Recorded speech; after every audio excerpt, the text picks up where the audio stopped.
Pemirsa, calon Presiden Partai Demokrasi Indonesia Perjuangan atau PDIP, Joko Widodo membantah dirinya pecah kongsi dengan Puan Maharani, putri Ketua Umum PDI Perjuangan Megawati Soekarno Putri. Pernyataan itu disampaikan Jokowi menanggapi laporan dari Harian Nasional Berbahasa Inggris yang berisi adanya pecah kongsi antara Puan Maharani dengan Jokowi. Puan disebut mengusir Jokowi dari kediaman Megawati di Kebagusan setelah hitung cepat hasil Pileg. Alasannya, efek Jokowi dianggap tidak mampu membuat perolehan suara partai Moncong Putih mencapai target 27%. Jokowi mengungkapkan tak ada pertemuan lain dengan Puan setelah pemilu legislatif. Menurut Jokowi, setelah pemilu Puan langsung ke Hong Kong. Jokowi menambahkan hingga saat ini PDI Perjuangan sangat solid mendukung dirinya sebagai capres PDI Perjuangan.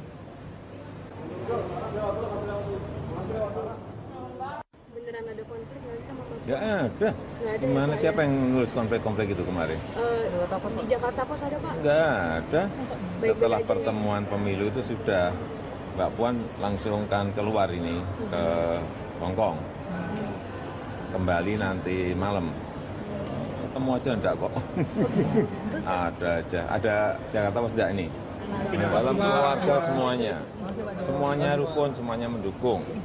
Dalam partai juga sama. Saiful Mujani Research and Consulting memprediksikan kandidat calon Presiden Joko Widodo lebih unggul dibanding capres lainnya. Menurut hasil survei, elektabilitas Jokowi masih di atas pesaingnya Prabowo dan Abu Rizal Bakri. Menurut Direktur SMRCD, Jayadi Hanan, setidaknya ada 3 faktor pendukung yang membuat Jokowi unggul dari capres lain. Selain elektabilitas partai yang menjadi pemenang pemilu berdasarkan hitung cepat, Jokowi memiliki figur yang kuat. Cara berkampanye pada Pilpres nanti juga diprediksi akan mengantarkan Jokowi mengungguli capres dari partai lain. Adapun peringkat 2 dan 3 akan diisi oleh Prabowo dan Abu Rizal Bakri dari Partai Gerindra dan Golkar.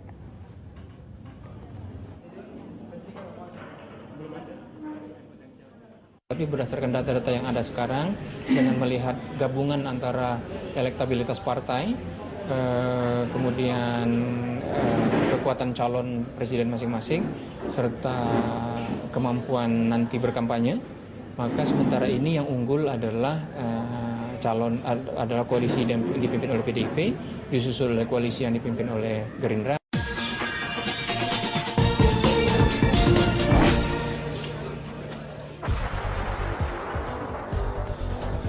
Partai Demokrasi Indonesia Perjuangan terus membangun kekuatan politik dengan menjalin komunikasi kepada partai politik lain jelang pelaksanaan pemilu presiden 9 Juli 2014.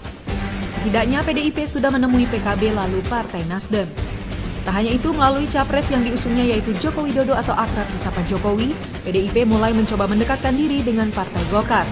Hari ini Jokowi menemui Ketua Umum Abu Rizal Bakri ke Dewan Pimpinan Pusat Partai Golkar di Slipi, Jakarta Barat.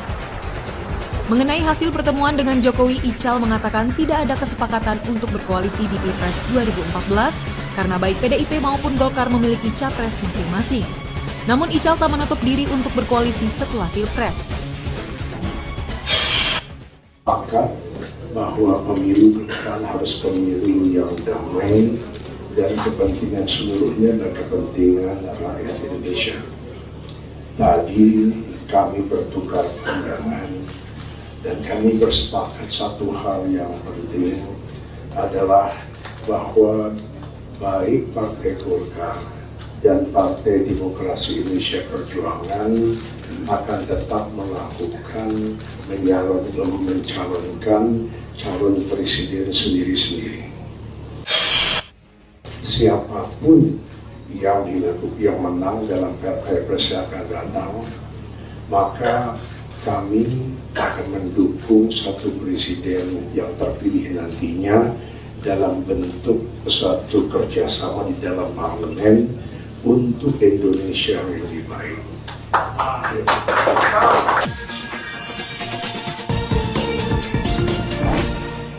Di sela-sela kegiatannya sebagai calon presiden dari PDI Perjuangan, Joko Widodo belum melupakan jabatannya sebagai Gubernur DKI Jakarta.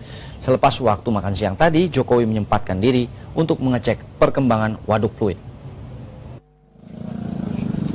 Gubernur DKI Jakarta Joko Widodo siang ini mengunjungi lokasi Taman Kota Waduk Pluit, Jakarta Utara. Jokowi meninjau perkembangan waduk yang sempat menjadi pemukiman kumuh ini. Kegiatan masyarakat di sini apa? Cek apa itu pohon yang mati, pohon yang hidup, pohon yang terawat, pohon yang tidak terawat semuanya. Menurut Jokowi, ia cukup puas dengan perkembangan waduk yang masih terus dikeruk ini. Meski masih ada sekitar 12 hektar pemukiman liar lagi yang harus segera direlokasi. Namun hal tersebut masih terhambat oleh pembangunan rumah susun yang belum selesai tak jauh dari lokasi waduk. Waduk ini baru saja dilengkapi lapangan futsal mini serta penambahan pohonan. Jokowi juga mengaku sudah tak ada lagi hambatan dengan warga Waduk Pluit. Jokowi juga mengaku sudah tidak ada lagi hambatan untuk merelokasi warga Waduk Pluit. Semua sudah setuju direlokasi saat rusun yang sedang dibangun ini selesai pengerjaannya. Waduk yang kini memiliki luas 60 hektar ini menjadi tempat bermain warga. Taman waduk dilengkapi fasilitas parkir sepeda, jalan pedestrian yang luas, serta pedagang yang berjualan bebas. Pemandangan waduk pun menjadi semakin bersih dan indah. Farah Aisyah dan Kemal Prasetyo melaporkan dari Jakarta. Usai mendatangi kantor DPP Nasdem dan Golkar, Joko Widodo melanjutkan kunjungannya ke kantor DPP PKB. Capres PDI Perjuangan tersebut masih ditemani sejumlah elit PDI Perjuangan. Jokowi dan Mohaimin bersama sejumlah elit partai politik menggelar pertemuan tertutup. Usai pertemuan tersebut, Mohaimin mengatakan keduanya membahas kemungkinan koalisi menghadapi Pilpres 2014. Meski demikian, baik Jokowi maupun Mohaimin sama-sama tidak memberikan kepastian soal koalisi itu. Menurut Jokowi, PKB masih menunggu restu dari PBNU dan pembicaraan lebih mendalam untuk memastikan koalisi. Sedangkan Mohaimin juga belum memastikan siapa cawapres yang akan diajukan PKB jika berkoalisi dengan PDIP.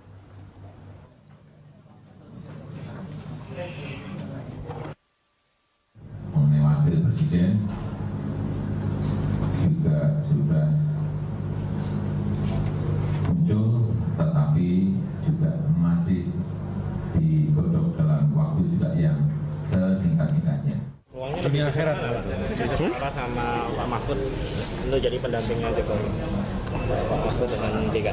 Belum ada, ya ini masih proses. Ada survei internal nggak? Survei internal untuk mengukur elektabilitas di antara dua orang itu? Enggak, kita tunggu proses karena itu kan satu elektabilitasnya tinggi, dua cocok, ketiga pihak-pihak setuju semua. Freedom Foundation menggelar survei terkait cawapres yang akan mendampingi Jokowi di Pilpres 2014 Juli mendatang. Iya, dalam survei tersebut nama Yusuf Kala menjadi cawapres paling banyak dipilih oleh responden untuk bersanding dengan Joko Widodo. Direktur Freedom Foundation Darmawan Sinayangsah menyatakan Jokowi mendapat dukungan 40,6% dari responden bila berpasangan dengan JK. Di tempat kedua, ada dukungan besar bagi Jokowi bila berpasangan dengan Mahfud MD dengan dukungan 36,8%. Tempat ketiga, pasangan Jokowi Akbar Tanjung dengan dukungan 34%. Survei yang dilakukan Freedom Foundation menyasar 1.090 responden di seluruh Indonesia pada tanggal 31 Maret hingga 7 April 2014.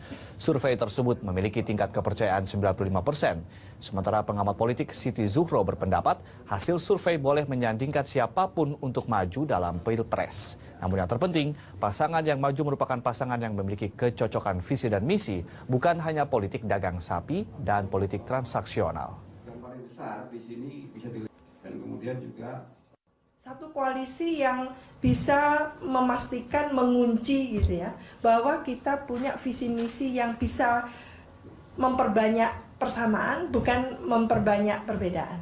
Harusnya seperti itu. Jadi memperkecil perbedaan. Oleh karena itu, kalau sudah chemistry nyambung di antara elit, saya sebagai pimpinan partai, Mas Andar, Mas Herdi, Mas Darmawan, gitu ya, Mas Ali, sudah oke, tapi saya tidak ingin terlalu banyak. 3 mungkin sudah sangat banyak. Oleh karena itu, hanya untuk mengantarkan sampai ke 20% suara di parlemen. Itu saja. Jadi koalisi hanya untuk mengantarkan itu, nomor 1, karena tidak mungkin kita mencalonkan capres-cawapres yang kita kehendaki kalau tidak mencapai itu. Selebihnya memang chemistry. Selebihnya lagi adalah visi misi yang kita samakan. Dan yang paling mendasar adalah bagaimana teks dan konteks negara bangsa dalam posisi saat ini. Panitia Pengawas Pemilu Kabupaten Bantul Daerah Istimewa Yogyakarta prihatin terhadap sejumlah warga yang mendatangi tempat pemungutan suara dengan mengenakan atribut PDIP dan kaos bergambar Jokowi for President. Pihak Panwas hanya mencatat dalam berita acara dan akan melaporkan insiden itu ke Bawaslu di Jakarta. Sejumlah aparat kepolisian menjaga proses berlangsungnya pemilu ulang di TPS 05, Desa Sriharjo, Kecamatan Imogiri, Kabupaten Bantul. Pencoblosan ulang terpaksa dilakukan karena tertukarnya surat suara untuk kategori DPRD Kabupaten Bantul. Sejumlah warga yang hendak mencoblos di TPS 05 mengenakan kaos atribut partai dan kaos hitam bergambar Jokowi for President. Panwaslu pun menyayangkan kejadian ini. Pihaknya hanya mencatat sebagai berita acara dan belum dinyatakan sebagai pelanggaran dalam proses pesta demokrasi.